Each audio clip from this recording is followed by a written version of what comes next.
Hello दोस्तों, आज हम आपके साथ डिस्कस करेंगे मोस्ट इम्पॉर्टेंट रीजनिंग क्वेश्चन जो कि सभी कॉम्पिटिटिव एग्ज़ाम के पॉइंट ऑफ व्यू से काफ़ी इम्पॉर्टेंट हैं।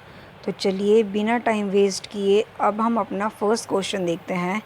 4 number have been given out of which 3 are alike in some manner and 1 is different. Select the number that is different from the rest.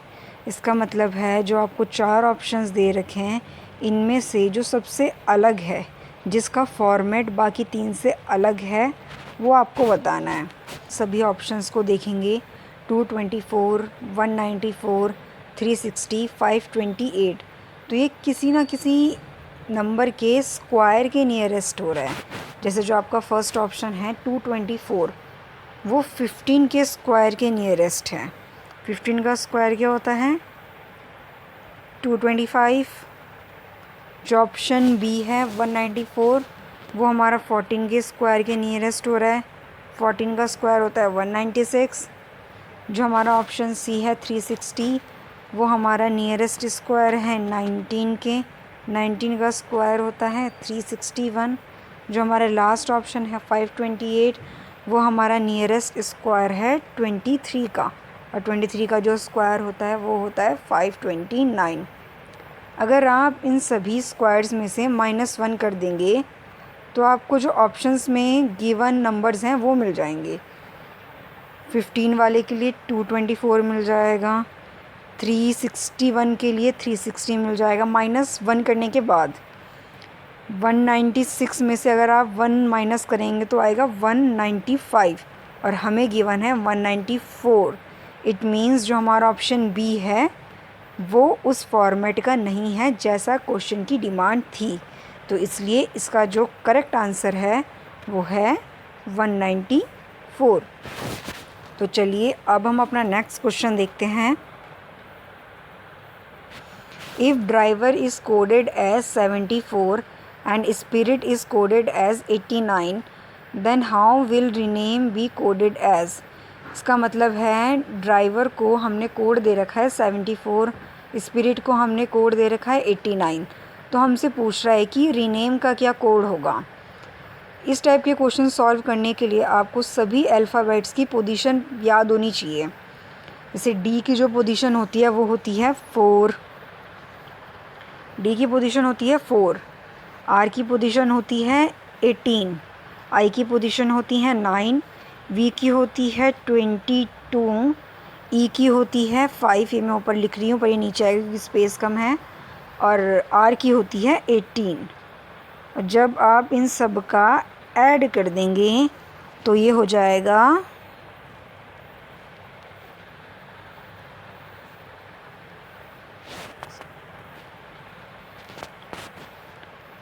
76। पर हमें question में given है कि वो 74 हो रहा है। मतलब अगर हम 76 में से -2 कर देंगे तो हमें 74 मिल जाएगा। इसका मतलब है कि सभी अल्फ़ाबेट्स की पोजीशन, उनका टोटल -2 इस क्वेश्चन का फॉर्मेट है। पर फिर भी हम इसको वेरीफाई करेंगे। सेकंड जो हमें वर्ड दे रखा है दैट इज़ स्पिरिट, एस की पोजीशन होती है 19,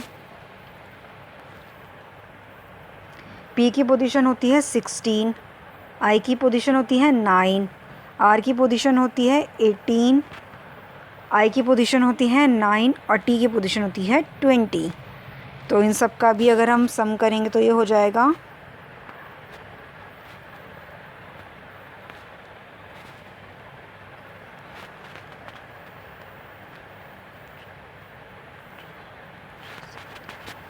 91, और फॉर्मेट के अकॉर्डिंग 91 में से -2 करेंगे तो ये आपका हो रहा है 89।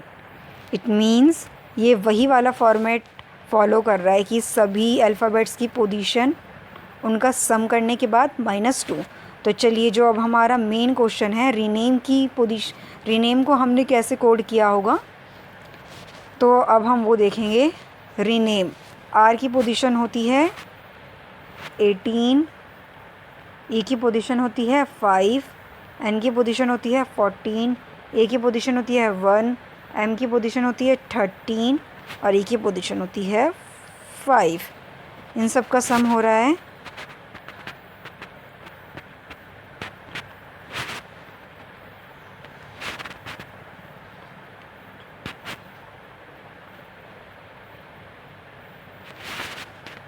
50, लास्ट में 5 नहीं 6 होगा, तो ये टोटल हो रहा है 56।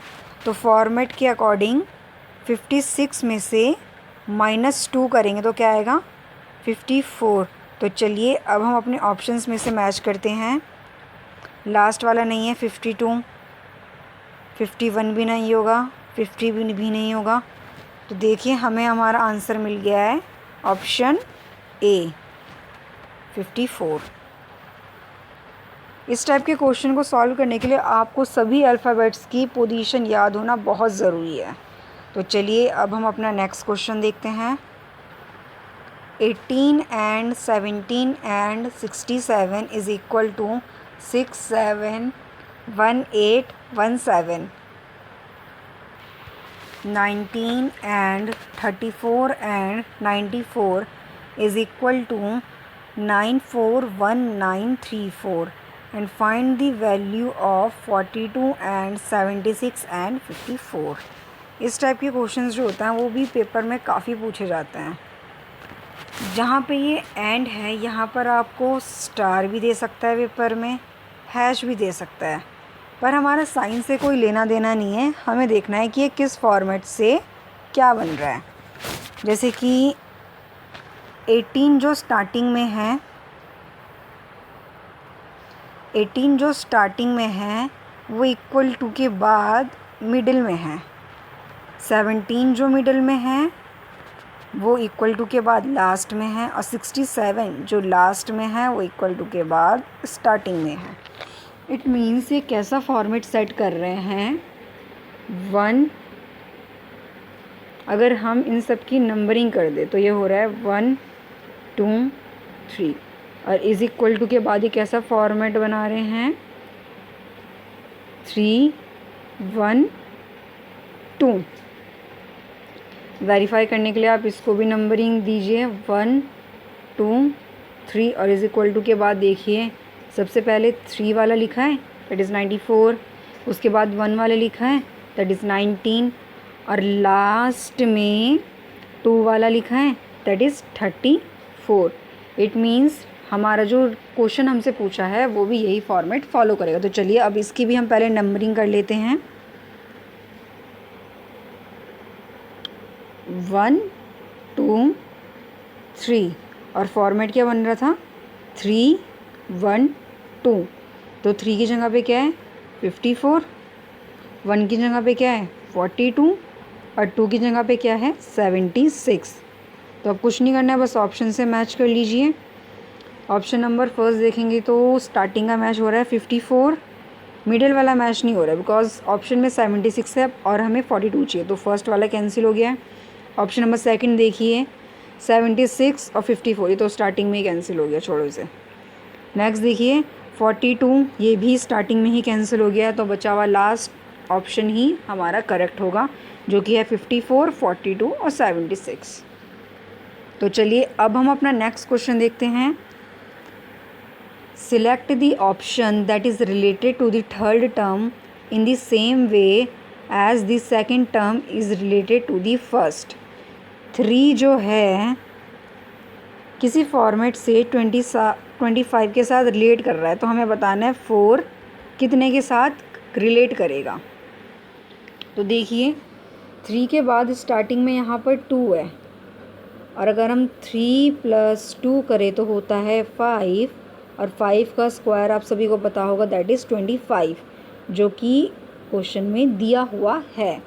इसका मतलब 4 के बाद भी हमें 2 ऐड करना है, 4 + 2 दैट इज़ 6, और 6 का स्क्वायर आप सभी जानते होंगे 36, जो कि हमारा लास्ट ऑप्शन है 36। तो चलिए अब हम अपना नेक्स्ट क्वेश्चन देखते हैं। विच item will appear third in the dictionary.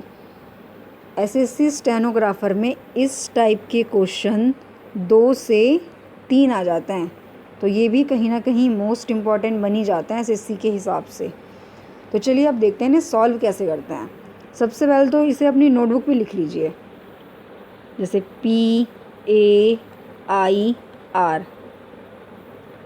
PAIN। लिखने से ये होगा कि आपके इस टाइप के क्वेश्चन कभी भी गलत नहीं होंगे। नेक्स्ट है PAGE